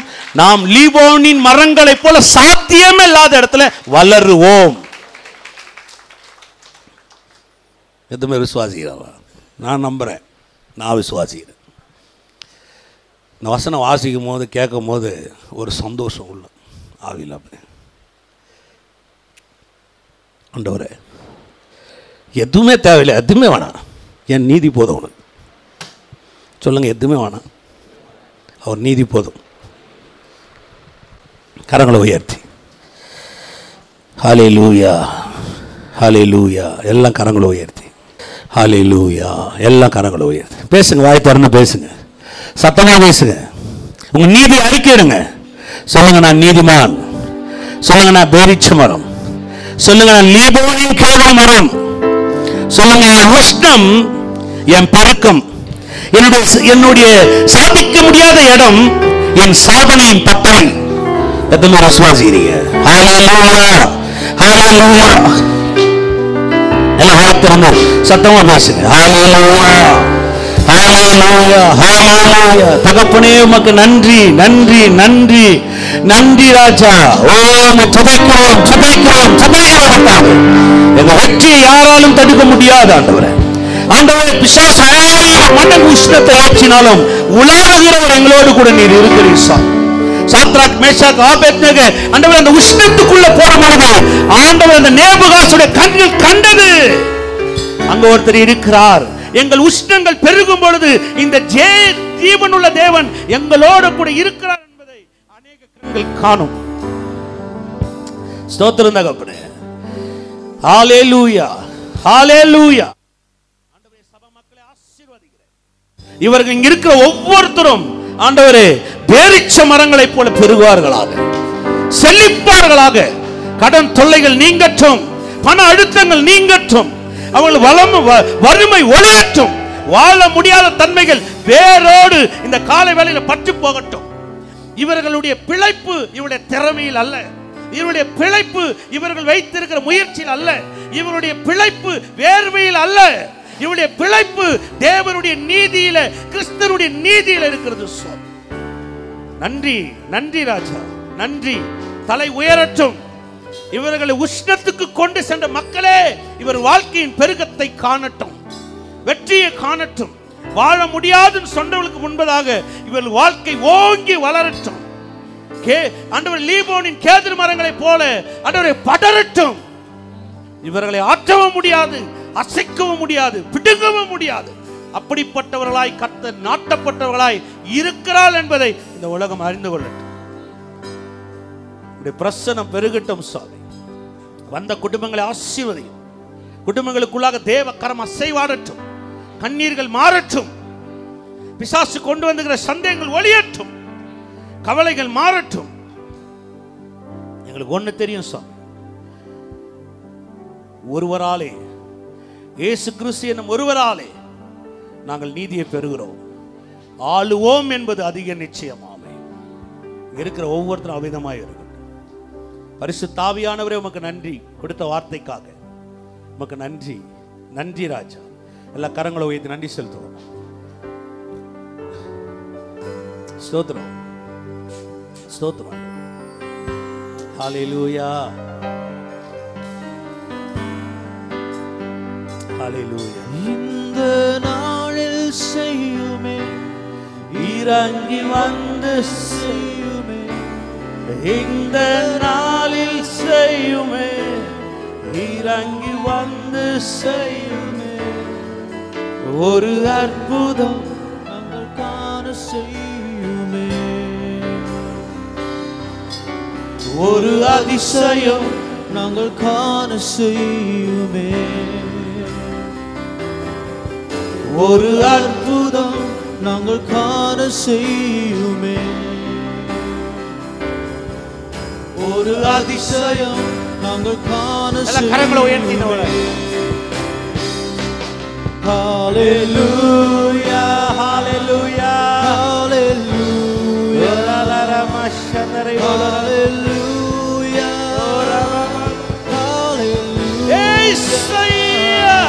ஹல்லேலூயா, நல்லவரே,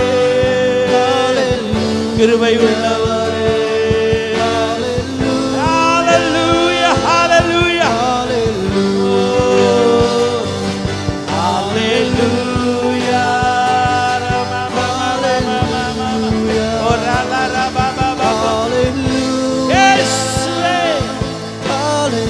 நல்ல மேய்ப்பரே, எங்கள் அபிஷேக தைலமே, கிருபை உள்ளவரே,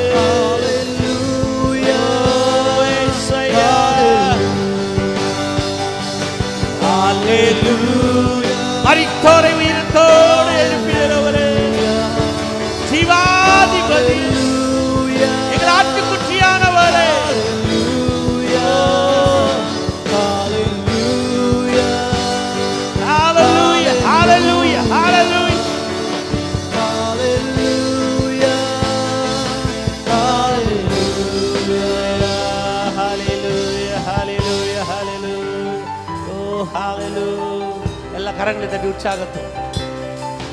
ஹalleluya ஹalleluya ஹalleluya. இன்னும் உற்சாகத்தோடு. பிசாசு தட்டாதன்னு சொல்லும்போது தட்டுங்க. இயேசுவின் நாமத்தினால. ஓ உமக்கு நன்றி, உமக்கு நன்றி ராஜா, உமக்கு நன்றி. கொடுத்த வார்த்தைக்காக நன்றி. அநேகர் வாழ்க்கையில இங்க வந்த ஒவ்வொருத்தர் வாழ்க்கையில் நீர் வளமை ஏற்படுத்தினபடினால் நன்றி. நாங்கள் நீதிமான்கள், உம்முடைய ரத்தத்துக்கு சொந்தக்காரர், உம்முடைய சகல சம்பத்துக்கும் உரிமையாளர்கள். நாங்கள் உங்க சொத்துப்பா, நாங்கள் உங்க சொத்து. உம்முடைய கர்த்தரை எங்களை ஒப்பு கொடுக்கிறோம். இயேசு கிறிஸ்துவின் வல்லமையுள்ள நாமத்தினால பிதாவே. கரங்களை உயர்த்தி கர்த்தராகிய இயேசு கிறிஸ்துவின் கிருபையும் பிதாவாகிய தேவனுடைய அன்பும் பரிசுத்த ஆவியானவருடைய அன்யோன்யம் இன்றும் இன்னும் சதா காலமும் இருப்பதாக. ஆமென் ஆமென். கர்த்தர் நல்லவர். உம்மை ஆராதிக்கின்றோம் இயேசுவே, உம்மை ஆராதிக்கின்றோம், உம்மை ஆராதிக்கின்றோம் இயேசுவே, உம்மை ஆராதிக்கின்றோம். நீர் நல்லவர், சர்வ வல்லவர், உம்மை போல் வேறு தேவனில்லை. நீர் நல்லவர், சர்வ வல்லவர், உம்மை போல் வேறு தேவனில்லை. ஹalleluya ஹalleluya. கரங்களை தட்டி ஹalleluya ஹalleluya ஹalleluya ஹalleluya ஹalleluya ஹalleluya ஹalleluya ஹalleluya. கர்த்தர் நல்லவர். அவர் உங்களை ஆசீர்வதித்திருக்கிறார். அவர் உங்களை ஆசீர்வதித்தார்.